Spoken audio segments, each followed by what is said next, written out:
Hi, ನಾನು C Akshata Udupa. Grow Kannada ಚಾನೆಲ್ಗೆ ನಿಮಗೆಲ್ಲರಿಗೂ ಸ್ವಾಗತ. ಆಗಸ್ಟ್ 2023ರಲ್ಲಿ FIIಗಳು ಅಂದರೆ ಫಾರಿನ್ ಇನ್ಸ್ಟಿಟ್ಯೂಷನಲ್ ಇನ್ವೆಸ್ಟರ್ಸ್ಗಳು ಭಾರತದ ಇಕ್ವಿಟಿ ಮಾರ್ಕೆಟಿಂದ 2973 ಕೋಟಿ ವಿಡ್ರಾ ಮಾಡಿದ್ರು. ಇದರಿಂದಾಗಿ ಫಾರಿನ್ ಇನ್ಫ್ಲೋಸ್ 4 ತಿಂಗಳ ಲೋ ಆದಂತಹ 122.52 ಬಿಲಿಯನನ್ನು ಟಚ್ ಮಾಡಿತು. ಇನ್ನೊಂದು ಕಡೆ ಡೊಮ್ಯಾಸ್ಟಿಕ್ ಇನ್ಸ್ಟಿಟ್ಯೂಷನಲ್ ಇನ್ವೆಸ್ಟರ್ಸ್ಗಳು ಇದೇ ತಿಂಗಳಲ್ಲಿ ಅಂದರೆ ಆಗಸ್ಟಲ್ಲಿನೇ 4383 ಕೋಟಿ ಇನ್ವೆಸ್ಟ್ ಮಾಡಿದ್ರು. ಸೊ ಆಗಸ್ಟಲ್ಲಿ DIIಗಳು ಬಯರ್ಸ್ ಆಗಿದ್ರು, FIIಗಳು ಸೆಲ್ಲರ್ಸ್ ಆಗಿದ್ರು. ಆದರೆ ಇದೇ ತಿಂಗಳಲ್ಲಿ 3 ಸ್ಟಾಕ್ಗಳಲ್ಲಿ FIIಗಳು ಹಾಗೆ DIIಗಳು ಇಬ್ಬರು ಕೂಡ ಅಂದರೆ 2 ಕ್ಯಾಟಗರಿಯವರು ಕೂಡ ಇನ್ವೆಸ್ಟ್ ಮಾಡಿದ್ದಾರೆ. ಸೊ ಅಂಥ ಟಾಪ್ 3 ಸ್ಟಾಕ್ಗಳನ್ನು ನಾವಿವತ್ತು ಡಿಸ್ಕಸ್ ಮಾಡೋಣ. ಈ 3 ಸ್ಟಾಕ್ಗಳ ಬಿಸ್ನೆಸ್, ಅವರ ಕೀ ಫಿನಾನ್ಷಿಯಲ್ಸ್ ಹಾಗೆ ಈ ಕಂಪನಿಗಳ ಸ್ಟ್ರೆಂಗ್ತ್ ಹಾಗೂ ವೀಕ್ನೆಸ್ಗಳನ್ನು ಕೂಡ ಇವತ್ತು ನಾವು ನೋಡೋಣ. ನಮ್ಮ ಟೀಮ್ ಈ ಸ್ಟಾಕ್ಗಳನ್ನು ಸೆಲೆಕ್ಟ್ ಮಾಡುವಾಗ ಫಂಡಮೆಂಟಲಿ ಸ್ಟ್ರಾಂಗ್ ಆಗಿರುವ ಸ್ಟಾಕ್ಗಳನ್ನು ಸೆಲೆಕ್ಟ್ ಮಾಡಿದೆ. ಇದಕ್ಕೆ ನಾವು ಕೆಲವು ಕ್ರೈಟೀರಿಯಾಗಳನ್ನು ಕೂಡ ಕನ್ಸಿಡರ್ ಮಾಡಿದ್ದೇವೆ. ಅದೇನೆಂದರೆ ಮಾರ್ಕೆಟ್ ಕ್ಯಾಪ್ 5,000 ಕೋಟಿಗಿಂತ ಹೆಚ್ಚಿದ್ದು 20,000 ಕೋಟಿಗಿಂತ ಕಮ್ಮಿ ಇರುವಂತಹ ಸ್ಟಾಕ್ಗಳನ್ನು ನಾವು ತಗೊಂಡಿದ್ದೇವೆ. ಹಾಗೆ 5 ವರ್ಷದ ಸೇಲ್ಸ್ ಗ್ರೋತ್ 15%ಗಿಂತ ಹೆಚ್ಚಿರುವಂತಹ ಸ್ಟಾಕ್, ಹಾಗೆ ಡೆಟ್ ಟು ಇಕ್ವಿಟಿ 1ಕ್ಕಿಂತ ಕಮ್ಮಿ, ಹಾಗೆ ಚೇಂಜ್ ಇನ್ DII ಹೋಲ್ಡಿಂಗ್ 2%ಗಿಂತ ಜಾಸ್ತಿ, ಅದೇ ಥರ ಚೇಂಜ್ ಇನ್ FII ಹೋಲ್ಡಿಂಗ್ 2%ಗಿಂತ ಜಾಸ್ತಿ ಇರುವಂತಹ ಸ್ಟಾಕ್ಗಳನ್ನು ನಾವು ಸೆಲೆಕ್ಟ್ ಮಾಡಿದ್ದೇವೆ. ಇಲ್ಲಿ ನಾವು ಅಸೆಂಡಿಂಗ್ ಆರ್ಡರಲ್ಲಿ ನಿಮಗೆ ಸ್ಟಾಕ್ಗಳನ್ನು ವಿವರಿಸ್ತೇವೆ. ಅಂದರೆ ನಾವು ಲಾಸ್ಟಿಗೆ ಹೇಳುವಂತಹ ಸ್ಟಾಕಲ್ಲಿ FII DIIಗಳ ಇನ್ವೆಸ್ಟ್ಮೆಂಟ್ ಜಾಸ್ತಿ ಇದೆ. ಸೊ ಈ 3 ಸ್ಟಾಕ್ಗಳನ್ನು ನೋಡೋ ಮೊದಲು ನೀವು ಗ್ರೋ ಕನ್ನಡ ಚಾನಲನ್ನು ಸಬ್ಸ್ಕ್ರೈಬ್ ಮಾಡಿರದೇ ಇದ್ದರೆ ದಯವಿಟ್ಟು ಸಬ್ಸ್ಕ್ರೈಬ್ ಮಾಡಿ. ನಾವು ಇಲ್ಲಿ ಪ್ರತಿ ವಾರ ಎಜುಕೇಷನಲ್ ವಿಡಿಯೋಗಳನ್ನು ಪೋಸ್ಟ್ ಮಾಡ್ತಾ ಇರ್ತೇವೆ.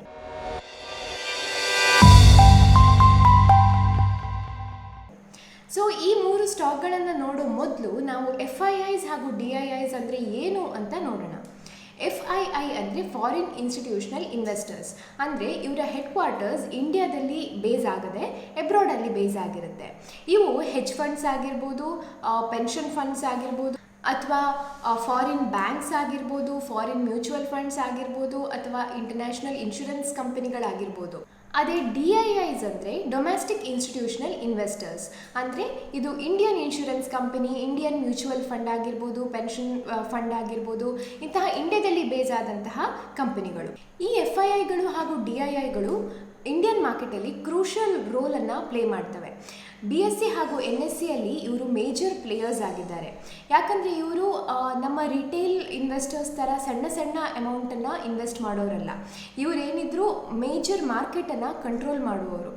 ಈಗ FIIಗಳು ಹಾಗೂ DIIಗಳು ಯಾವುದೇ ಒಂದು ಪರ್ಟಿಕ್ಯುಲರ್ ಸ್ಟಾಕಲ್ಲಿ ಹೆಚ್ಚು ಇನ್ವೆಸ್ಟ್ಮೆಂಟ್ ಮಾಡ್ತಾ ಇದ್ದಾರೆ ಅಂದರೆ ಅವರಿಗೆ ಆ ಸ್ಟಾಕ್ ಮೇಲೆ ಹೆಚ್ಚಿನ ನಂಬಿಕೆ ಇದೆ ಅಂತ ಅರ್ಥ.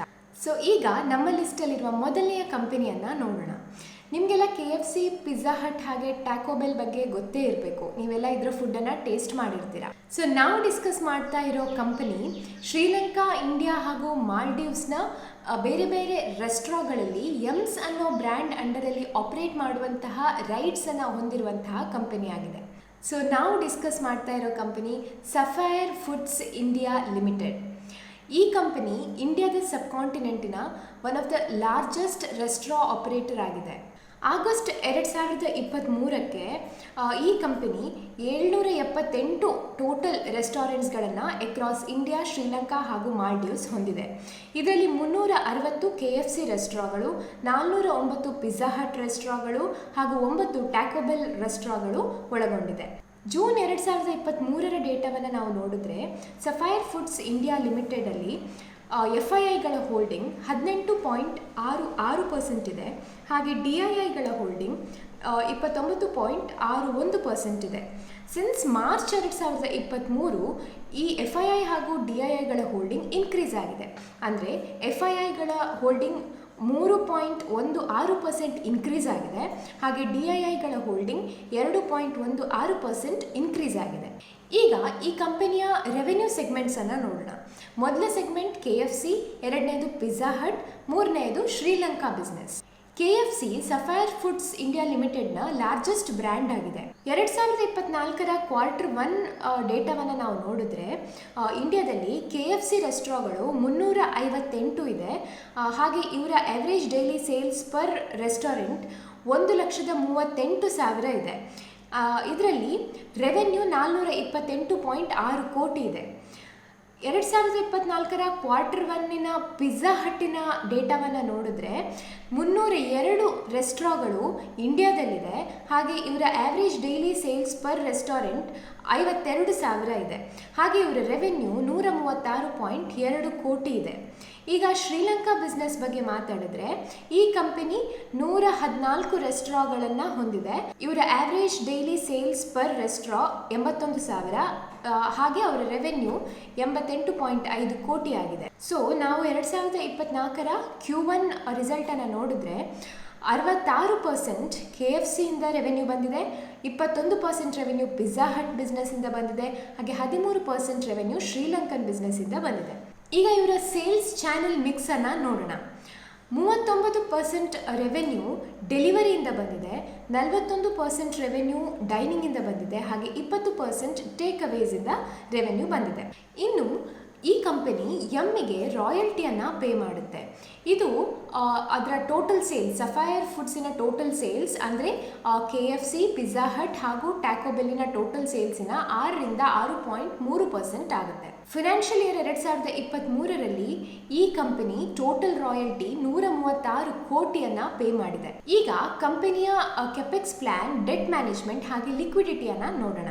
ಈ ಕಂಪನಿಯ ಕ್ಯಾಪಿಟಲ್ ಸ್ಟ್ರಕ್ಚರ್ ಕಂಫರ್ಟೇಬಲ್ ಆಗಿದ್ದು ಇವರ ಡೆಟ್ ತುಂಬ ಕಮ್ಮಿ ಇದೆ. ಫಿನಾನ್ಷಿಯಲ್ ಇಯರ್ 2022ರಲ್ಲಿ ಕಂಪನಿ ಪ್ರೈಮರಿ ಇಕ್ವಿಟಿ ಫಂಡಿಂಗ್ ಮೂಲಕ 474.2 ಕೋಟಿಯನ್ನು ಎಕ್ಸಿಸ್ಟಿಂಗ್ ಹಾಗೆ ಹೊಸ PE ಇನ್ವೆಸ್ಟರ್ಸ್ ಇಂದ ರೇಸ್ ಮಾಡಿತು. ಹಾಗೆ 2015ರಿಂದ 2020 ತನಕ ಇನ್ವೆಸ್ಟರ್ಸ್ 681.93 ಕೋಟಿಯನ್ನು ಇಕ್ವಿಟಿ ಆಗಿ ಹಾಗೆ 224.99 ಕೋಟಿಯನ್ನು ಕಂಪಲ್ಸರಿ ಕನ್ವರ್ಟೇಬಲ್ ಪ್ರಿಫರೆನ್ಸ್ ಶೇರ್ಸ್ ಆಗಿ ಇನ್ಫ್ಯೂಸ್ ಮಾಡಿತು. ಈಗ ಕಂಪಲ್ಸರಿ ಕನ್ವರ್ಟೇಬಲ್ ಪ್ರಿಫರೆನ್ಸ್ ಶೇರ್ಸ್ ಅಂದರೆ ಏನು? ಈ ಪ್ರಿಫರೆನ್ಸ್ ಶೇರ್ಗಳು after a certain period of time equity ಶೇರ್ಸ್ಗಳಾಗಿ ಕನ್ವರ್ಟ್ ಆಗುತ್ತೆ. ಇದಕ್ಕೆ CCPS ಅಥವಾ ಕಂಪಲ್ಸರಿ ಕನ್ವರ್ಟೇಬಲ್ ಪ್ರಿಫರೆನ್ಸ್ ಶೇರ್ಸ್ ಅಂತ ಕರೀತೇವೆ. SFILನ ಲಿಕ್ವಿಡಿಟಿ ಪೊಸಿಷನ್ ಹೆಲ್ದಿ ಆಗಿತ್ತು. ಇವರ ಲಿಕ್ವಿಡ್ ಬ್ಯಾಲೆನ್ಸ್ ಮಾರ್ಚ್ 2023ಕ್ಕೆ 290.2 ಕೋಟಿ ಇದೆ. ಈ ಕಂಪನಿಯ ವರ್ಕಿಂಗ್ ಕ್ಯಾಪಿಟಲ್ ಸೈಕಲ್ ನೆಗೆಟಿವ್ ಆಗಿದೆ. ಸೊ ಇಲ್ಲಿ ಕ್ಯಾಶ್ ಬೇಸಿಸ್ ಮೇಲೆ ಬಿಸ್ನೆಸ್ ನಡೆಯೋದ್ರಿಂದ ಇವರ ವರ್ಕಿಂಗ್ ಕ್ಯಾಪಿಟಲ್ ಸೈಕಲ್ ನೆಗೆಟಿವ್ ಆಗಿರುತ್ತೆ. ಇದರಿಂದಾಗಿ ಅವ್ರ ಹತ್ರ ಫ್ರೀ ಕ್ಯಾಶ್ ಅವೈಲೇಬಲ್ ಇರುತ್ತೆ. ಇದು ಕಂಪನಿಗೆ ಒಂದು ಒಳ್ಳೆಯ ಸೈನ್ ಆಗಿದೆ. ಈಗ ನಾವು ಈ ಕಂಪನಿಯ ಸ್ಟ್ರೆಂಗ್ಸ್ ಅನ್ನು ನೋಡೋಣ. ಈ ಕಂಪನಿಯ management team decades of experience ಇರುವಂತಹ ಟೀಮ್ ಆಗಿದೆ. ಇವರ ಇನ್ವೆಸ್ಟರ್ ಪ್ರೊಫೈಲ್ ಕೂಡ ತುಂಬ ಅಟ್ರಾಕ್ಟಿವ್ ಆಗಿದೆ. ಇವರ ಸೇಲ್ಸ್ ಅನ್ನು ನೋಡಿದ್ರೆ ಫೈನಾನ್ಷಿಯಲ್ ಇಯರ್ 2023ರಲ್ಲಿ ಶಾರ್ಪ್ ಅಪ್ಟಿಕ್ ಅನ್ನ ಈ ಕಂಪನಿ ಕಂಡಿದೆ. ಇವರ ರೆಸ್ಟೋರೆಂಟ್ ಸೇಲ್ಸ್ ಫೈನಾನ್ಷಿಯಲ್ ಇಯರ್ 2022ರಲ್ಲಿ 1,715 ಕೋಟಿ ಇತ್ತು.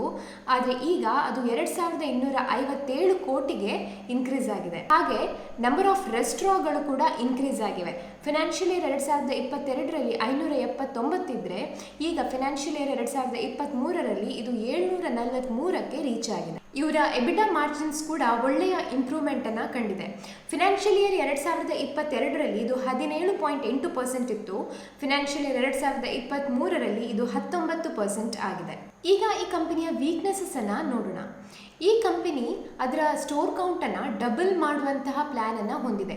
ನೆಕ್ಸ್ಟ್ 2ರಿಂದ 3 ವರ್ಷದಲ್ಲಿ ಈ ಪ್ಲ್ಯಾನನ್ನು ಎಕ್ಸಿಕ್ಯೂಟ್ ಮಾಡುವಂತಹ ಒಂದು ಯೋಚನೆಯಲ್ಲಿದೆ. ಈ ಕಂಪನಿ ಡೆಟ್ ಮೇಲೆ ರಿಲಯನ್ಸ್ ಕಮ್ಮಿ ಇರೋದ್ರಿಂದ ಈ ಎಕ್ಸ್ಪಾನ್ಷನ್ ಈ ಕಂಪನಿಗೆ ಕ್ರಿಟಿಕಲ್ ಆಗ್ಬೋದು. ಎರಡನೆಯ ವೀಕ್ನೆಸ್, ಈ ಕಂಪನಿಗೆ ಟಫ್ ಕಾಂಪಿಟೇಷನನ್ನು ಫೇಸ್ ಮಾಡಬೇಕಾಗುತ್ತೆ. ಮೆಕ್ಡೊನಾಲ್ಡ್ಸ್, ಬರ್ಗರ್ ಕಿಂಗ್ ಹಾಗೆ ಡಾಮಿನೋಸ್ಗಳಂತಹ ಕಂಪನಿಗಳಿಂದ ಇವರಿಗೆ ಹೈ ಕಾಂಪಿಟೇಷನನ್ನು ಫೇಸ್ ಮಾಡಬೇಕಾದ ಅಗತ್ಯ ಇದೆ. ಸೊ ನಾವು ಈ ಕಂಪನಿಯ ಗ್ರೋತನ್ನು ಮಾನಿಟರ್ ಮಾಡ್ತಾ ಇದ್ದು ಇದು ಎಷ್ಟು ಸಸ್ಟೈನೇಬಲ್ ಅನ್ನೋದನ್ನು ಕೂಡ ನಾವು ನೋಡಬೇಕಾಗುತ್ತೆ. ಇನ್ನು ಈ ಕಂಪನಿಯ ಮೇನ್ ರೆವೆನ್ಯೂ ಸ್ಟ್ರೀಮ್ KFC ಇಂದ ಬರ್ತಾ ಇರೋದ್ರಿಂದ ಬೇರೆ ಬೇರೆ ಡಿಸೀಸಸ್ಗಳಾದಂತಹ ಬರ್ಡ್ ಫ್ಲೂ ಇರ್ಬೋದು, ಇಂಥವೆಲ್ಲ ಈ ಕಂಪನಿಯ ರೆವೆನ್ಯೂ ಮೇಲೆ ಹೆಚ್ಚಿನ ಪರಿಣಾಮವನ್ನು ಬೀರುತ್ತೆ. ಈಗ ಈ ಕಂಪನಿಯ ಕೀ ಫಿನಾನ್ಷಿಯಲ್ಸ್ಗಳನ್ನು ನೋಡೋಣ, ಹಾಗೆ ಇದನ್ನು ಅದರ ಪಿಯರ್ಸ್ ಜೊತೆಗೆ ಕಂಪೇರ್ ಮಾಡಿ ನೋಡೋಣ. ನೀವು ಸ್ಕ್ರೀನ್ ಮೇಲೆ ಈ ಕಂಪನಿಯ ಫಿನಾನ್ಷಿಯಲ್ ರೇಷೋಸನ್ನು ನೋಡ್ಬೋದು. ನಾವು ಪಿಯರ್ಸ್ ಜೊತೆಗೆ ಸಫೈರ್ ಫುಡ್ಸ್ ಇಂಡಿಯಾ ಲಿಮಿಟೆಡನ್ನು ಕಂಪೇರ್ ಮಾಡಿದಾಗ ಈ ಕಂಪನಿಯ PE ಲೋ ಆಗಿದ್ದು, ಡೆಟ್ ಟು ಇಕ್ವಿಟಿ ಕೂಡ ಕಾಂಪಿಟೇಟರ್ಸ್ಗೆ ಕಂಪೇರ್ ಮಾಡಿದಾಗ ಲೋ ಇದೆ. ಆದರೆ ದೇವ್ಯಾನಿ ಇಂಟರ್ನ್ಯಾಷನಲ್ ಲಿಮಿಟೆಡ್ನ 5 ವರ್ಷದ ಸೇಲ್ಸ್ CAGR, ROE ಹಾಗೂ 1 ವರ್ಷದ ರಿಟರ್ನ್ ಸಫೈರ್ ಫುಡ್ಸ್ ಇಂಡಿಯಾ ಲಿಮಿಟೆಡ್ಗಿಂತ ಜಾಸ್ತಿ ಇದೆ. ಆದರೆ FIIs ಹಾಗೂ DIIsಗಳು ಈ ಸಫೈರ್ ಫುಡ್ಸ್ ಇಂಡಿಯಾ ಲಿಮಿಟೆಡಲ್ಲಿ ಹೆಚ್ಚಿನ ಇಂಟ್ರೆಸ್ಟನ್ನು ತೋರಿಸಿದ್ದಾರೆ. ಈಗ ಈ ಕಂಪನಿಯ ಸ್ಟಾಕ್ ಪರ್ಫಾರ್ಮೆನ್ಸನ್ನು ನೋಡೋಣ. ಈ ಕಂಪನಿಯ ಕಳೆದ 1 ವರ್ಷದ ಪರ್ಫಾರ್ಮೆನ್ಸನ್ನು ನೋಡಿದ್ರೆ ಇದು 0.60% ರಿಟರ್ನನ್ನು ಜನರೇಟ್ ಮಾಡಿದೆ. ಹಾಗೆ ಈ ಕಂಪನಿಯ ಪರ್ಫಾರ್ಮೆನ್ಸನ್ನು ನಾವು ಅದು ಲಿಸ್ಟ್ ಆದ ಟೈಮಿಂದ ಅಂದರೆ 2021ಇಂದ ನೋಡಿದ್ರೆ ಇದರ ಅಬ್ಸಲ್ಯೂಟ್ ರಿಟರ್ನ್ 4.33% ಇದೆ. ಸೊ ಈಗ ನಮ್ಮ ಲಿಸ್ಟಲ್ಲಿರುವ ಎರಡನೆಯ ಕಂಪನಿಯನ್ನು ನೋಡೋಣ. ಇದು ಟಿಟಾಗಾರ್ ರೈಲ್ ಸಿಸ್ಟಮ್ಸ್ ಲಿಮಿಟೆಡ್. ಈ company passenger coaches, metro trains, specialised equipments and bridges ಹಾಗೆ ಶಿಪ್ಸ್ ಮುಂತಾದವುಗಳನ್ನು ಸೆಲ್ ಮಾಡುತ್ತೆ. ಮೇ 2022ಕ್ಕೆ ಈ ಕಂಪನಿ ಇಂಡಿಯನ್ ರೈಲ್ವೇಸಿಂದ ಹೈಯೆಸ್ಟ್ ಎವರ್ ಸಿಂಗಲ್ ಆರ್ಡರನ್ನು ರಿಸೀವ್ ಮಾಡಿತು. ಈ ಆರ್ಡರ್ 24,187 ವೇಗನ್ಸ್ಗಳನ್ನು ಸಪ್ಲೈ ಮಾಡೋದಾಗಿದೆ. ಈ ಕಾಂಟ್ರಾಕ್ಟ್ನ ವ್ಯಾಲ್ಯೂ 7,800 ಕೋಟಿ ಆಗಿದ್ದು, ಇದು 32% ಮಾರ್ಕೆಟ್ ಶೇರನ್ನು ಆಕ್ಯುಪೈ ಮಾಡುತ್ತೆ. ಟಿಟಾಗಾರ್ ಹಾಗೂ Bharat heavy electricals limited 80 Vande Bharat train ಸೆಟ್ಸನ್ನು Indian ರೈಲ್ವೆಗೆ supply ಮಾಡುವಂತಹ ಕಾಂಟ್ರಾಕ್ಟನ್ನು ಗೆದ್ದಿದೆ. ಇದರ ಟೋಟಲ್ ವ್ಯಾಲ್ಯೂ ಮೇಂಟೆನೆನ್ಸನ್ನು ಸೇರಿಸಿ 35 ವರ್ಷಕ್ಕೆ 23,100 ಕೋಟಿ ಆಗಿದೆ. ಇದರಲ್ಲಿ ಟಿಟಾಗಾರ್ ಕಂಪನಿಯ ಶೇರ್ 51% ಆಗಿದೆ. ಈ ಕಂಪನಿಗೆ 4 ಮ್ಯಾನುಫ್ಯಾಕ್ಚರಿಂಗ್ ಫೆಸಿಲಿಟೀಸ್ಗಳು ಇವೆ. 2 ಟಿಟಾಗಾರಲ್ಲಿದೆ, 1 ಉತ್ತರ ಪರಾದಲ್ಲಿ, ಆಮೇಲೆ ಕೊನೆಯದು ರಾಜಸ್ಥಾನಲ್ಲಿ ಇದೆ. ಇದರ ಮ್ಯಾನುಫ್ಯಾಕ್ಚರಿಂಗ್ ಕೆಪಾಸಿಟಿ 8,400 ವೇಗನ್ಸ್, 200 ಮೆಟ್ರೋ ಕೋಚಸ್ ಹಾಗೆ 36 ಎಲೆಕ್ಟ್ರಿಕ್ ಮಲ್ಟಿಪಲ್ ಯೂನಿಟ್ ಕೋಚಸ್ ಆಗಿದೆ. ಜುಲೈ 2023ರ ಪ್ರಕಾರ ಈ ಕಂಪನಿಯಲ್ಲಿ FIIಗಳ ಹೋಲ್ಡಿಂಗ್ 12.6% ಇದ್ದು, DIIಗಳ ಹೋಲ್ಡಿಂಗ್ 9.1% ಇದೆ. ಮಾರ್ಚ್ 2023ರಿಂದ ಈ FIIಗಳು ಹಾಗೂ DIIಗಳ ಹೋಲ್ಡಿಂಗ್ ಕನ್ಸಿಡರೇಬಲ್ ಆಗಿ ಇನ್ಕ್ರೀಸ್ ಆಗಿದೆ. FIIಗಳ ಹೋಲ್ಡಿಂಗ್ 6.53% ಇನ್ಕ್ರೀಸ್ ಆಗಿದ್ರೆ, DIIsಗಳ ಹೋಲ್ಡಿಂಗ್ 2.49% ಇನ್ಕ್ರೀಸ್ ಆಗಿದೆ. ಈಗ ಈ ಕಂಪನಿಯ ರೆವೆನ್ಯೂ ಸೆಗ್ಮೆಂಟ್ಸನ್ನು ನೋಡೋಣ. ಮೊದಲನೆಯ ಸೆಗ್ಮೆಂಟ್ ಫ್ರೈಟ್ ರೋಲಿಂಗ್ ಸ್ಟಾಕ್, ಎರಡನೆಯ segment passenger rolling stock. Freight rolling ಸೆಗ್ಮೆಂಟ್ನ ಅಂಡರಲ್ಲಿ ಈ ಕಂಪನಿ ವೇಗಾನ್ಸ್, ಬೋಗೀಸ್ ಹಾಗೂ ಕಾಪ್ಲರ್ಸ್ಗಳನ್ನು ಮ್ಯಾನುಫ್ಯಾಕ್ಚರ್ ಮಾಡುತ್ತೆ. ಪ್ಯಾಸೆಂಜರ್ ರೋಲಿಂಗ್ ಸ್ಟಾಕಿನ ಅಡಿಯಲ್ಲಿ ಈ ಕಂಪನಿ ಮೆಟ್ರೋ, ಪ್ಯಾಸೆಂಜರ್ ಕೋಚಸ್ ಹಾಗೂ ಟ್ರೈನ್ ಸೆಟ್ಗಳನ್ನು ಮ್ಯಾನುಫ್ಯಾಕ್ಚರ್ ಮಾಡುತ್ತೆ. ಇದಲ್ಲದೆ ವಾರ್ಶಿಪ್ಸ್, ಪ್ಯಾಸೆಂಜರ್ ವೆಹಿಕಲ್ಸ್ ಹಾಗೆ ಸ್ಪೆಷಲೈಸ್ಡ್ ಸೆಲ್ಫ್ ಪ್ರೊಫೆಲ್ಡ್ ವೆಹಿಕಲ್ಸ್ ಅನ್ನ ಕೂಡ ಇದು ಮ್ಯಾನುಫ್ಯಾಕ್ಚರ್ ಮಾಡುತ್ತೆ. ಇವರ ರೆವೆನ್ಯೂ ಅನ್ನ ನೋಡಿದ್ರೆ ಫಿನಾನ್ಷಿಯಲ್ ಇಯರ್ 2023ಕ್ಕೆ ಇದರ ಟೋಟಲ್ ರೆವೆನ್ಯೂ 27,546 ಕೋಟಿ ಆಗಿದ್ದು, ಇದರಲ್ಲಿ 54% ರೆವೆನ್ಯೂ ಫ್ರೈಟ್ ರೋಲಿಂಗ್ ಸ್ಟಾಕ್ ಸೆಗ್ಮೆಂಟಿಂದ ಬಂದಿದೆ, 46% ರೆವೆನ್ಯೂ ಪ್ಯಾಸೆಂಜರ್ ರೋಲಿಂಗ್ ಸ್ಟಾಕ್ ಸೆಗ್ಮೆಂಟಿಂದ ಬಂದಿದೆ. ಹಾಗೆ 2024ರ Q1 ಅನ್ನು ನೋಡಿದರೆ 82% ರೆವೆನ್ಯೂ ಫ್ರೈಟ್ ರೋಲಿಂಗ್ ಸ್ಟಾಕ್ ಸೆಗ್ಮೆಂಟಿಂದ ಬಂದಿದೆ, ಹಾಗೆ 18% ರೆವೆನ್ಯೂ ಪ್ಯಾಸೆಂಜರ್ ರೋಲಿಂಗ್ ಸ್ಟಾಕ್ ಸೆಗ್ಮೆಂಟಿಂದ ಬಂದಿದೆ. ಈಗ ಈ ಕಂಪನಿಯ ಕೆಪೆಕ್ಸ್ ಪ್ಲಾನ್, ಡೆಟ್ ಹಾಗೂ ಲಿಕ್ವಿಡಿಟಿಯನ್ನು ನೋಡೋಣ.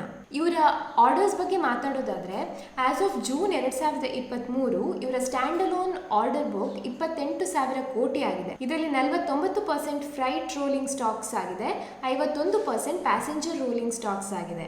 ಅದಲ್ಲದೆ ಇವರ ವರ್ಕಿಂಗ್ ಕ್ಯಾಪಿಟಲ್ ರಿಕ್ವೈರ್ಮೆಂಟ್ ಕೂಡ 106 ಡೇಸಿಂದ 46.9 ಡೇಸಿಗೆ ರೆಡ್ಯೂಸ್ ಆಗಿದೆ.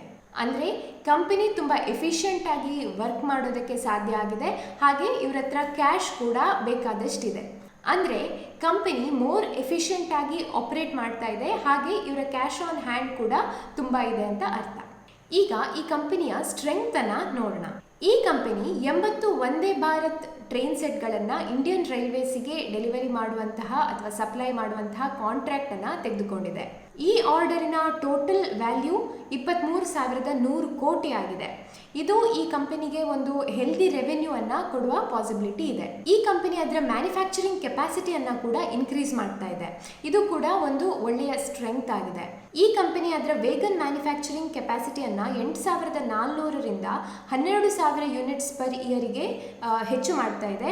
ಹಾಗೆ ಅದರ ಕೋಚ್ ಮ್ಯಾನುಫ್ಯಾಕ್ಚರಿಂಗ್ ಕೆಪಾಸಿಟಿಯನ್ನು 250ರಿಂದ 850 ಕೋಚಸ್ ಪರ್ ಆ್ಯನಮ್ಗೆ ಇನ್ಕ್ರೀಸ್ ಮಾಡ್ತಾ ಇದೆ. ಈಗ ಈ ಇಂಡಸ್ಟ್ರಿ ಬಗ್ಗೆ ಮಾತಾಡೋದಾದರೆ 2023ರ ಬಜೆಟಲ್ಲಿ ಗೌರ್ಮೆಂಟ್ ಈ ಇಂಡಿಯನ್ ರೈಲ್ವೇಸಿಗೋಸ್ಕರ 2.4 ಲಕ್ಷ ಕೋಟಿ ಫಂಡನ್ನು 2024ರಲ್ಲಿ ಸ್ಪೆಂಡ್ ಮಾಡೋದಕ್ಕೆ ಅಲೋಕೇಟ್ ಮಾಡಿದೆ. ಹಾಗೆ ಇಂಡಿಯನ್ ರೈಲ್ವೆ ಅದರ ಫ್ರೈಟ್ ಟ್ರಾಫಿಕನ್ನು 27%ಇಂದ 45%ಗೆ ಇನ್ಕ್ರೀಸ್ ಮಾಡುವಂತಹ ಪ್ಲ್ಯಾನನ್ನು ಕೂಡ ಹೊಂದಿದೆ. ಈಗ ಈ ಕಂಪನಿಯ ವೀಕ್ನೆಸ್ಗಳನ್ನು ನೋಡೋಣ. ಮೊದಲನೆಯ ವೀಕ್ನೆಸ್, ಈ ಇಂಡಸ್ಟ್ರಿ ಹೆವಿಯಾಗಿ ಸ್ಟೀಲ್ ಮೇಲೆ ಡಿಪೆಂಡೆಂಟ್ ಆಗಿದೆ. ಇಲ್ಲಿ ಮ್ಯಾನುಫ್ಯಾಕ್ಚರಿಂಗ್ ಟೈಮ್ ತುಂಬ ಇರೋದ್ರಿಂದ ಸ್ಟೀಲ್ ಪ್ರೈಸಸ್ಸಿನ ಫ್ಲಕ್ಚುವೇಷನ್ ಕೂಡ ಇವರ ಮೇಲೆ ಹೆಚ್ಚಿನ ಇಂಪ್ಯಾಕ್ಟನ್ನು ಬೀರ್ಬೋದು. ಈ ಕಂಪನಿಯ ಸಿಗ್ನಿಫಿಕೆಂಟ್ ಆರ್ಡರ್ಗಳು ಇಂಡಿಯನ್ ರೈಲ್ವೇಸಿಂದ ಬರುತ್ತೆ. ಹಾಗಾಗಿ ಇವರಿಗೆ ಸ್ಟಡಿ ಆರ್ಡರ್ಗಳು ಬರದೇ ಇದ್ದರೆ ಈ ಕಂಪನಿಯ ರೆವೆನ್ಯೂ ಮೇಲೆ ಇದು ಪರಿಣಾಮವನ್ನು ಬೀರುತ್ತೆ. ಈಗ ಈ ಕಂಪನಿಯ ಕೀ ಫಿನಾನ್ಷಿಯಲ್ಸ್ಗಳನ್ನು ನೋಡೋಣ, ಹಾಗೆ ಅದನ್ನು ಅದರ ಪಿಯರ್ಸ್ ಜೊತೆಗೆ ಕಂಪೇರ್ ಮಾಡಿ ಕೂಡ ನೋಡೋಣ. ಪಿಯರ್ಸ್ ಜೊತೆಗೆ ಕಂಪೇರ್ ಮಾಡಿದಾಗ ಈ ಕಂಪನಿಯ PE ರೇಷೋ ಲೋವರ್ ಸೈಡಲ್ಲಿದೆ. ಆದರೆ ನಾವು 5 ವರ್ಷದ ಸೇಲ್ಸ್ CAGR ಅನ್ನು ನೋಡಿದ್ರೆ, ಹಾಗೆ 5 ವರ್ಷದ CAGR ರಿಟರ್ನ್ಸನ್ನು ನೋಡಿದ್ರೆ ಇದು ಬೆಟರ್ ಆಗಿದೆ. ಹಾಗೆ 1 ವರ್ಷದ ಸ್ಟಾಕ್ ಪರ್ಫಾರ್ಮೆನ್ಸನ್ನು ನೋಡಿದ್ರೆ ಕೂಡ ಟಿಟಾಗರ್ ರೈಲ್ ಸಿಸ್ಟಮ್ ಬೆಟರ್ ಆಗಿದೆ. ಅದಲ್ಲದೆ DIIಗಳು ಹಾಗೆ FIIಗಳು ಪಿಯರ್ಸಿಗೆ ಕಂಪೇರ್ ಮಾಡಿದಾಗ ಈ ಕಂಪನಿಯಲ್ಲೇ ಹೆಚ್ಚಿನ ಇನ್ವೆಸ್ಟ್ಮೆಂಟ್ಗಳನ್ನು ಮಾಡಿದ್ದಾರೆ. ಈಗ ಈ ಕಂಪನಿಯ ಸ್ಟಾಕ್ ಪರ್ಫಾರ್ಮೆನ್ಸನ್ನು ಕೂಡ ಒಂದ್ಸಲ ನೋಡೋಣ. ನಾವು ಕಳೆದ 1 ವರ್ಷದ ಪರ್ಫಾರ್ಮೆನ್ಸನ್ನು ನೋಡಿದ್ರೆ ಈ ಕಂಪನಿ 386.45% ರಿಟರ್ನನ್ನು ಜನರೇಟ್ ಮಾಡಿದೆ. ಅದೇ ನಾವು 5 ವರ್ಷದ ಪರ್ಫಾರ್ಮೆನ್ಸನ್ನು ನೋಡಿದ್ರೆ ಇದರ ಆಬ್ಸಲ್ಯೂಟ್ ರಿಟರ್ನ್ 825.91% ಆಗಿದೆ. ನಮ್ಮ ಲಿಸ್ಟಲ್ಲಿರುವಂತಹ ಕೊನೆಯ ಕಂಪನಿ CMS ಇನ್ಫೋಸಿಸ್ಟಮ್ಸ್ ಲಿಮಿಟೆಡ್. ಈ ಕಂಪನಿ ಲಾಜಿಸ್ಟಿಕ್ಸ್ ಹಾಗೂ ಟೆಕ್ನಾಲಜಿ ಸೊಲ್ಯೂಷನ್ಸ್ಗಳನ್ನು ಬ್ಯಾಂಕ್ಗಳಿಗೆ, ಫಿನಾನ್ಷಿಯಲ್ ಇನ್ಸ್ಟಿಟ್ಯೂಟ್ಗಳಿಗೆ ಹಾಗೆ ಆರ್ಗನೈಸ್ಡ್ ರಿಟೇಲ್ಗಳಿಗೆ ಕೊಡುತ್ತೆ. ಈ company ATM cash management, retail cash management, cash in transit, banking automation, ATM managed services, card management solutions, software solutions ಹಾಗೂ ರಿಮೋಟ್ ಮಾನಿಟರಿಂಗ್ ಟೆಕ್ನಾಲಜಿ ಸೊಲ್ಯೂಷನ್ಸ್ಗಳನ್ನು ಕೊಡುತ್ತೆ. ಈ company ಬೇರೆ ಬೇರೆ ಸರ್ವಿಸಸ್ಗಳಾದ ATM cash management, retail cash management, cash in transit, banking automation, ATM managed services, card management solutions, software solutions ಹಾಗೆ remote monitoring technology ಸೊಲ್ಯೂಷನ್ಸ್ಗಳನ್ನು ಕೊಡುತ್ತೆ. ಈ company ಇಂಡಿಯಾದ largest cash management company ಆಗಿದೆ. June 2023ಕ್ಕೆ ಈ ಕಂಪನಿಯಲ್ಲಿ FII ಹೋಲ್ಡಿಂಗ್ 15.27% ಇದ್ದು DIIಗಳ ಹೋಲ್ಡಿಂಗ್ 20.96% ಇದೆ. March 2023ರಿಂದ FII ಹೋಲ್ಡಿಂಗಲ್ಲಿ 2.15% ಇನ್ಕ್ರೀಸ್ ಆಗಿದೆ, ಹಾಗೆ DII ಹೋಲ್ಡಿಂಗಲ್ಲಿ 8.39% ಇನ್ಕ್ರೀಸ್ ಆಗಿದೆ. ಈ ಕಂಪನಿಯ revenue segments cash management service ಹಾಗೂ ಮ್ಯಾನೇಜ್ಡ್ ಸರ್ವಿಸ್ ಆಗಿದೆ. ಕ್ಯಾಶ್ ಮ್ಯಾನೇಜ್ಮೆಂಟ್ ಸರ್ವಿಸ್ ಅಡಿಯಲ್ಲಿ ಈ ಕಂಪನಿ cash withdrawal, ATM replenishment, cash evacuation ಹಾಗೂ ಡಿಪೊಸಿಷನ್, ರೀಕನ್ಸಿಲಿಯೇಷನ್ ಹಾಗೂ ಸೆಟಲ್ಮೆಂಟ್ ಅಂತಹ ಸರ್ವಿಸಸ್ಗಳನ್ನು ಕೊಡುತ್ತೆ. ಅದೇ ಮ್ಯಾನೇಜ್ಡ್ ಸರ್ವಿಸಸ್ ಅಡಿಯಲ್ಲಿ ಕಂಪನಿ ಸೇಲ್ಸ್, ಡಿಪ್ಲಾಯ್ಮೆಂಟ್ ಹಾಗೆ ATMಗಳ maintenance, managed service for bank owned ATM networks ಮುಂತಾದ ಸರ್ವಿಸಸ್ಗಳನ್ನು ಕೊಡುತ್ತೆ. ಫೈನಾನ್ಷಿಯಲ್ ಇಯರ್ 2024ರ Q1 ರಿಸಲ್ಟ್ಸನ್ನು ನಾವು ನೋಡಿದ್ರೆ 64% ರೆವೆನ್ಯೂ ಕ್ಯಾಶ್ ಮ್ಯಾನೇಜ್ಮೆಂಟ್ ಸರ್ವಿಸಿಂದ ಬಂದಿದೆ, 36% ರೆವೆನ್ಯೂ ಮ್ಯಾನೇಜ್ಡ್ ಸರ್ವಿಸಸ್ಸಿಂದ ಬಂದಿದೆ. ಈಗ ಈ ಕಂಪನಿಯ ಕೆಪೆಕ್ಸ್ ಪ್ಲಾನ್, ಲಿಕ್ವಿಡಿಟಿ ಹಾಗೂ ಡೆಟ್ಟನ್ನು ನೋಡೋಣ. ಈ ಕಂಪನಿ ಡೆಟ್ ಫ್ರೀ ಆಗಿದ್ದು AA+ ಕ್ರೆಡಿಟ್ ರೇಟಿಂಗನ್ನು ಹೊಂದಿದೆ. ಇವರ ಡಿವಿಡೆಂಡ್ ಪೇಔಟ್ ರೇಷೋ 17%ಇಂದ 25%ಗೆ ಇನ್ಕ್ರೀಸ್ ಆಗಿದೆ. ಇವರ ಕ್ಯಾಶ್ ರಿಸರ್ವ್ಸ್ ಕೂಡ ಸ್ಟ್ರಾಂಗ್ ಆಗಿದ್ದು 450 ಕೋಟಿಯನ್ನು ಹೊಂದಿದೆ. ರಿಸರ್ವ್ ಬ್ಯಾಂಕ್ ಆಫ್ ಇಂಡಿಯಾದ ಕೆಲವು ಗೈಡ್ಲೈನ್ಸನ್ನು ಮೀಟ್ ಮಾಡೋದಕ್ಕೆ ಇವರು ಹ್ಯೂಜ್ ಕ್ಯಾಪಿಟಲ್ ಎಕ್ಸ್ಪೆಂಡಿಚರನ್ನು ಇನ್ಕರ್ ಮಾಡಬೇಕಾಗ್ಬೋದು. ಈಗ ಈ ಕಂಪನಿಯ ಸ್ಟ್ರೆಂಗ್ತನ್ನು ನೋಡೋಣ. ಈ ಕಂಪನಿ ಕ್ಯಾಶ್ ಮ್ಯಾನೇಜ್ಮೆಂಟ್ ಬಿಸ್ನೆಸ್ಸಲ್ಲಿ ಇಂಡಿಯಾದ ಲೀಡಿಂಗ್ ಕಂಪನಿ ಆಗಿದೆ. ಈ ಕಂಪನಿ ಅದರ ಸಬ್ಸಿಡಿಯರಿ ಆದಂತಹ ಸೆಕ್ಯುರಿಟ್ರಾನ್ಸ್ ಇಂಡಿಯಾ ಪ್ರೈವೇಟ್ ಲಿಮಿಟೆಡ್ ಜೊತೆಗೂಡಿ ಆಲ್ಮೋಸ್ಟ್ 72,000ಕ್ಕಿಂತಲೂ ಹೆಚ್ಚಿನ ATMಗಳನ್ನು ಜೂನ್ 2023ರ ಡೇಟಾದ ಪ್ರಕಾರ ಮ್ಯಾನೇಜ್ ಮಾಡುತ್ತೆ. ಇದು ಇಂಡಿಯಾದ ಟೋಟಲ್ ಔಟ್ಸೋರ್ಸ್ಡ್ ATMಗಳ 46% ಆಗಿದೆ, ಹಾಗೆ ಇಂಡಿಯಾದ ಟೋಟಲ್ ATMನ 28% ಆಗಿದೆ. ಇವರ ಕ್ಲೈಂಟ್ ಬೇಸ್ ಕೂಡ ತುಂಬ ದೊಡ್ಡದಾಗಿದ್ದು SBI, Axis bank, HDFC bank, ICICI bank ಮುಂತಾದವರ ಜೊತೆಗೆ ಲಾಂಗ್ ಟರ್ಮ್ ರಿಲೇಶನ್ಶಿಪ್ ಅನ್ನ ಈ ಕಂಪನಿ ಹೊಂದಿದೆ. ಇವರ ಗ್ರೋತ್ ಪೊಟೆನ್ಷಿಯಲ್ ಕೂಡ ತುಂಬಾ ಚೆನ್ನಾಗಿದೆ. 1,00,000 ATMಗಳು ಇನ್ನು ಕ್ಯಾಶ್ ಮ್ಯಾನೇಜ್ಮೆಂಟ್ ಸರ್ವಿಸಸ್ ಅನ್ನ ಔಟ್ಸೋರ್ಸ್ ಮಾಡಬೇಕಾಗಿದೆ. ಇದು ಈ ಕಂಪನಿಗೆ ಒಳ್ಳೆಯ ಗ್ರೋತ್ ಪೊಟೆನ್ಷಿಯಲ್ ಅನ್ನ ಕೂಡ ಕೊಡುತ್ತೆ. ಹಾಗೆ PSUಗಳು ಕೂಡ 80,000ಕ್ಕೂ ಹೆಚ್ಚು ATMಗಳನ್ನ ಔಟ್ಸೋರ್ಸ್ ಮಾಡುವಂತಹ ಪ್ಲಾನ್ ಅನ್ನ ಹೊಂದಿದೆ. ಈಗ ಈ ಕಂಪನಿಯ ವೀಕ್ನೆಸಸ್ ಅನ್ನ ನೋಡೋಣ. RBI ಈ ಕಂಪನಿಯಲ್ಲಿ ಕೆಲವು ಇಂಟರ್ವೆನ್ಷನ್ಸ್ಗಳನ್ನು ಮಾಡುತ್ತೆ. ಅಂದರೆ ಈ ಕ್ಯಾಶ್ ಮ್ಯಾನೇಜ್ಮೆಂಟ್ ಸರ್ವಿಸಲ್ಲಿ RBI ಕೆಲವು ಗೈಡ್ಲೈನ್ಸ್ಗಳನ್ನು ಕೊಡುತ್ತೆ. ಇದರಿಂದಾಗಿ ಈ ಕಂಪನಿಯ ಕಾಸ್ಟ್ಗಳು ಇನ್ಕ್ರೀಸ್ ಆಗ್ಬೋದು. RBI ಗೈಡ್ಲೈನ್ಸ್ಗಳನ್ನು ಮೀಟ್ ಮಾಡೋದಕ್ಕೆ ಈ ಕಂಪನಿ ಕಾಸ್ಟನ್ನು ಇನ್ಕರ್ ಮಾಡಬೇಕಾಗ್ಬೋದು. ಡಿಮಾನಿಟೈಸೇಷನ್ ನಂತರ ಡೆಬಿಟ್ ಕಾರ್ಡ್ಸ್, ಕ್ರೆಡಿಟ್ ಕಾರ್ಡ್ಸ್ ಹಾಗೆ ಮೊಬೈಲ್ ವ್ಯಾಲೆಟ್ಗಳು ಹೆಚ್ಚಿನ ವ್ಯಾಲ್ಯೂವನ್ನು ಪಡ್ಕೊಳ್ತಾ ಇದೆ. ಇದರಿಂದಾಗಿ ಕ್ಯಾಶಲ್ಲಿ ಟ್ರಾನ್ಸಾಕ್ಟ್ ಮಾಡುವಂತಹ ವಾಲ್ಯೂಮ್ ಕಮ್ಮಿ ಆಗಿದೆ. ಡೇಟಾ ಪ್ಯಾಕ್ಗಳು ಎಫೋರ್ಡೆಬಲ್ ಪ್ರೈಸಸಲ್ಲಿ ಸಿಕ್ಕೋದ್ರಿಂದ ಹೆಚ್ಚಿನವರು ಇಂಟರ್ನೆಟ್ ಬ್ಯಾಂಕಿಂಗ್ ಅಥವಾ ಕ್ಯಾಶ್ಲೆಸ್ ಟ್ರಾನ್ಸಾಕ್ಷನ್ಸನ್ನು ಪ್ರಿಫರ್ ಮಾಡ್ತಿದ್ದಾರೆ. ಇದು ಈ ಕಂಪನಿಗೆ ಒಂದು ವೀಕ್ ಪಾಯಿಂಟ್ ಆಗ್ಬೋದು. ಈಗ ಈ ಕಂಪನಿಯ ಫಿನಾನ್ಷಿಯಲ್ಸ್ ಹಾಗೆ ಪಿಯರ್ಸ್ ಜೊತೆಗೆ ಕಂಪ್ಯಾರಿಸನ್ ಅನ್ನ ನೋಡೋಣ. ಪಿಯರ್ಸ್ ಜೊತೆಗೆ ಕಂಪೇರ್ ಮಾಡಿದಾಗ ಈ ಕಂಪನಿಯ PE ಲೋವರ್ ಸೈಡಲ್ಲಿದ್ದು, ಡೆಟ್ ಟು ಇಕ್ವಿಟಿ ಕೂಡ ಕಾಂಪಿಟೇಟರ್ಸ್ಗೆ ಕಂಪೇರ್ ಮಾಡಿದಾಗ ಲೋವರ್ ಸೈಡಲ್ಲಿದೆ. 5 ವರ್ಷದ ಸೇಲ್ಸ್ CAGR, ROE ಹಾಗೂ 1 ವರ್ಷ ಹಾಗೂ 5 ವರ್ಷದ ರಿಟರ್ನ್ಸ್ ಅನ್ನು ನೋಡಿದ್ರೆ ಈ ಕಂಪನಿ ಅದರ ಪಿಯರ್ಸ್ ಅನ್ನ ಬೀಟ್ ಮಾಡೋದಕ್ಕೆ ಸಾಧ್ಯ ಆಗಲಿಲ್ಲ. ಆದರೆ FIIs ಹಾಗೂ DIIsಗಳು ಈ ಕಂಪನಿಯಲ್ಲಿ ಹೆಚ್ಚಿನ ಇಂಟ್ರೆಸ್ಟ್ ಅನ್ನ ತೋರಿಸಿವೆ. ಈ ಕಂಪನಿಯ ಸ್ಟಾಕ್ ಪರ್ಫಾರ್ಮೆನ್ಸ್ ಅನ್ನ ನೋಡಿದ್ರೆ ಕಳೆದ 1 ವರ್ಷದಲ್ಲಿ ಈ ಕಂಪನಿ 37.52% ರಿಟರ್ನ್ ಅನ್ನ ಕೊಟ್ಟಿದೆ. ಹಾಗೆ ಇದು ಲಿಸ್ಟಿಂಗ್ ಆದ ಡೇಟ್ ಇಂದ ಅಂದ್ರೆ ಡಿಸೆಂಬರ್ 2021ರಿಂದ ನಾವು ನೋಡಿದ್ರೆ ಈ ಕಂಪನಿಯ ಅಬ್ಸಲ್ಯೂಟ್ ರಿಟರ್ನ್ 62.72% ಆಗಿದೆ. ಸೊ ನಾವೀಗ ಈ ಟಾಪ್ 3 ಕಂಪನಿಗಳನ್ನು ನೋಡಿದ್ವಿ. ಈ 3 ಕಂಪನಿಗಳಲ್ಲಿ FII ಹಾಗೂ DIIಗಳು ಹೆಚ್ಚಿನ ಇನ್ವೆಸ್ಟ್ಮೆಂಟ್ಗಳನ್ನು ಮಾಡಿದವೆ. ಆದರೆ ಈ FII ಹಾಗೂ DIIಗಳ ಇಂಟ್ರೆಸ್ಟ್ ನಮ್ಮ ಟೋಟಲ್ ಇನ್ವೆಸ್ಟ್ಮೆಂಟ್ ಡಿಸಿಷನ್ ಮೇಲೆ ಪ್ರಭಾವವನ್ನು ಖಂಡಿತ ಬೀರುತ್ತೆ. ಆದರೆ ಇದು ನಾವು ಸ್ಟಾಕನ್ನು ಸೆಲೆಕ್ಟ್ ಮಾಡುವಾಗ ಕನ್ಸಿಡರ್ ಮಾಡಬೇಕಾದಂತಹ ಒಂದು ಕ್ರೈಟೀರಿಯಾ ಆಗಿದೆ. ಬರೀ ಈ ಒಂದು ಕ್ರೈಟೀರಿಯಾವನ್ನು ಇಟ್ಕೊಂಡು ನಾವು ಸ್ಟಾಕನ್ನು ಸೆಲೆಕ್ಟ್ ಮಾಡೋದಕ್ಕೆ ಸಾಧ್ಯ ಆಗೋದಿಲ್ಲ.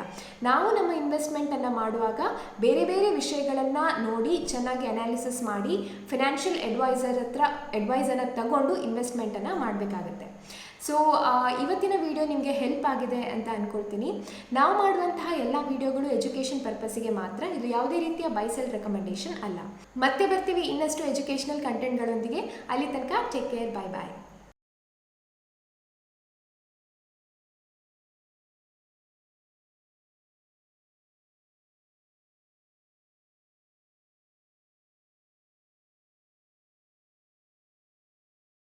Investment in securities market are subject to market risks. Read all the related documents carefully before investing. Please read the risk disclosure documents carefully before investing in equity shares, derivatives, mutual fund, and or other instruments traded on the stock exchanges.